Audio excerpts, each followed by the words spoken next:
Club বিশ্বকাপে আর্জেন্টিনার club দুইখানা, কিন্তু তার মাঝে অ্যাথলেটিকো মাদ্রিদ যেন মিনি আর্জেন্টিনা। 6 জন আর্জেন্টাইন খেলোয়াড় স্কোয়াডে মাঠে নেমেছেন 4 জন। তাদের সবাইকে নিয়ে হালি হজম অ্যাথলেটিকো মাদ্রিদের। পিএসজির বিপক্ষে পুরো ম্যাচে খুঁজে পাওয়াই যায়নি তাদের। মিনি আর্জেন্টিনার এরকম হাল নিয়ে বিস্তারিত থাকছে প্রতিবেদনে।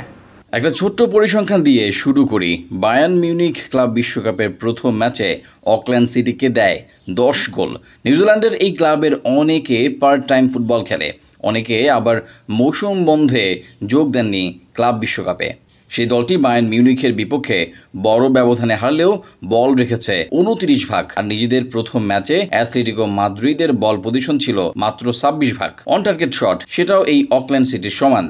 অথচ টুর্নামেন্টের প্রথম হাই ভোল্টেজ ম্যাচের দিকে চেয়েছিল সবাই।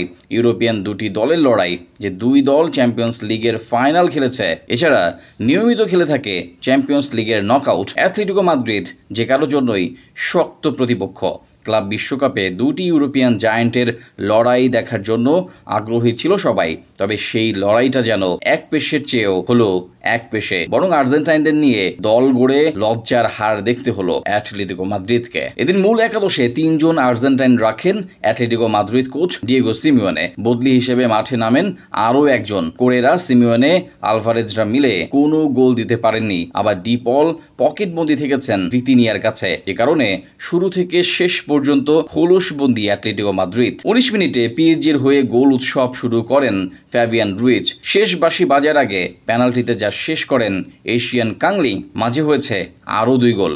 নিজের জাদুকরী ফর্ম আরও একবার দেখালেন ভিতিনিয়া। এই পর্তুগিজ তারকা প্রথমার্ধে করেন 1 গোল, আর চমৎকার ডান পায়ের এক শটে বদলি নেমে মায়োলো করেন 1 গোল। অ্যাথলেটিকো মাদ্রিদের কিছু মুহূর্ত ছিল বটে, তবে খালি জাল পেয়েও বলকে গোলে পরিণত করতে পারেননি দলের স্ট্রাইকার সলদ। আর হুলিয়ান আলভারেজ একবার বল জালে জড়ালেও তা বাতিল হয় অফসাইডের কারণে। বাকি সময় তেমন কিছুই করতে পারেনি তারা। উল্টো পিএসজি থেকে তেমন বলই পায়নি সিমোনের দল, যে কারণে সাবেক লালিগা চ্যাম্পিয়নদের ভাগ্যে জুটল লজ্জা।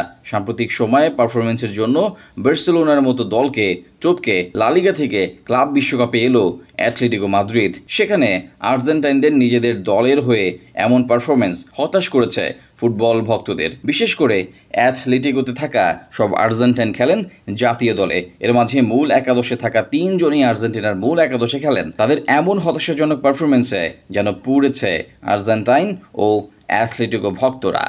নিউজ টক টিভি নিউজ ডেস্ক।